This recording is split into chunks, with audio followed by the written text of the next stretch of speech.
تو آپ اپنے رب کی نعمتوں کا خوب چرچا کیجیے۔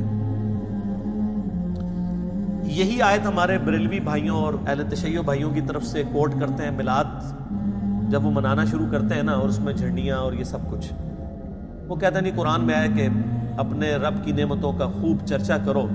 تو اس کائنات میں تو ہم پہ سب سے بڑی نعمت اللہ کی جو ہے وہ محمد رسول اللہ ہے صلی اللہ علیہ وآلہ وسلم۔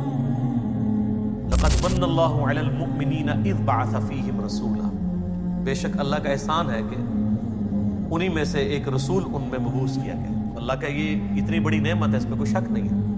تو میں نے اس پہ پھر کہا تھا کہ اس نعمت جو سب سے بڑی نعمت ہے، اس کو منانے کا طریقہ بھی اللہ کے نبی نے ضرور بتایا ہوگا۔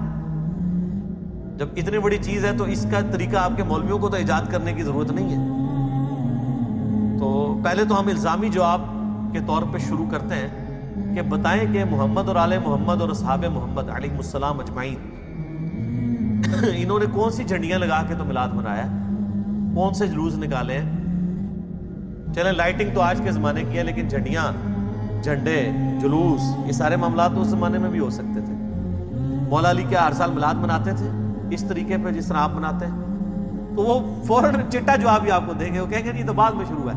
جو چیز دین میں بعد میں شروع ہو، اس کو نہ کرنے والے پر کس طریقے سے ٹونٹ کی جا سکتی ہے؟ ویسے بڑے یہ یعنی چلاکی کریں گے، وہ کہیں گے نہیں جی اگر کوئی نہیں مناتا ہم کچھ نہیں کہتے، ہمیں نا آپ چھیڑیں۔ بھئی آپ تو ہمیں آئے دن شعر سناتے ہیں، نثار تیری چہل پہل کے ہزاروں عیدیں ہیں ربیع الاول، سوائے ابلیس کے جہاں میں سبھی تو خوشیاں منا رہے ہیں۔ آپ ہمیں ابلیس کی کیٹیگری میں بھی کھڑا کرتے ہیں اور پھر کہتے ہیں نہیں میلاد کو منا لیں۔ یعنی ایک غریب تو بدتمیز کام آپ نہ کر رہے ہو اور جو نہیں کر رہے ان کے اوپر ٹاٹ کریں۔ تو یہ خبیث آپ پتہ ہے کس کس کو کہہ رہے ہیں؟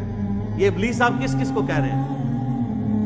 یہ تو صحابہ اور اہل بیت میں بھی بات چلی جائے گی۔ یہ خود مانتے ہیں کہ 8ویں صدی ہجری میں حضور علیہ السلام کی وفات کے 800 سال کے بعد یہ مروجہ جو یہ سلسلہ میلاد منانے کا شروع ہے۔ پہلے 800 سالوں میں تو یہ نہیں ہوتا تھا۔ مولا علی 5 سال خلیفہ رہے نا، تو بتائیں 5 میلاد کے جلوسوں کو تو انہوں نے لیڈ کیا ہوگا نا کوفے کے اندر۔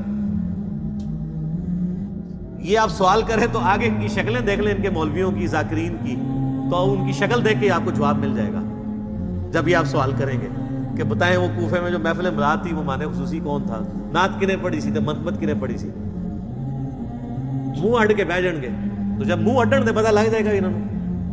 تو اس طرح کی آپ ایکٹیویٹیز، میں ایکٹیویٹیز کے خلاف نہیں ہوں، میں کہتا ہوں کہ میلاد میں، محرم میں پروگرام کریں، ہم خود بھی یہاں پہ مجالس بھی کرتے ہیں، محفل میلاد بھی کرتے ہیں، لیکن جو نہیں کر رہا جلسے جلوسوں میں، میں جلوسوں میں شامل نہیں ہوتا ہوں، جو نہیں شامل ہو رہا اس کے اوپر تو آپ گستاخ رسول کا فتویٰ نہ لگائیں۔ یہ جب آپ کام کرتے ہیں نا، جب آپ دوسروں کو ان کے ایمان کا فیصلہ کرنا شروع کرتے ہیں، ان کی محبت اہل بیت کا فیصلہ شروع کرتے ہیں، ان کی محبت رسول کے آپ سرٹیفکیٹ جب فتوے جاری کرنا شروع کرتے ہیں، تو سر پھر جب آپ یہ کریں گے تو پھر آپ بھی تیار رہیں گے، ہم بھی پھر آپ سے اسی طرح کے سوال کریں گے۔ کیا آپ کہیں گے ہے کہ پوچھ لیا ہے ہی کرتے رہو؟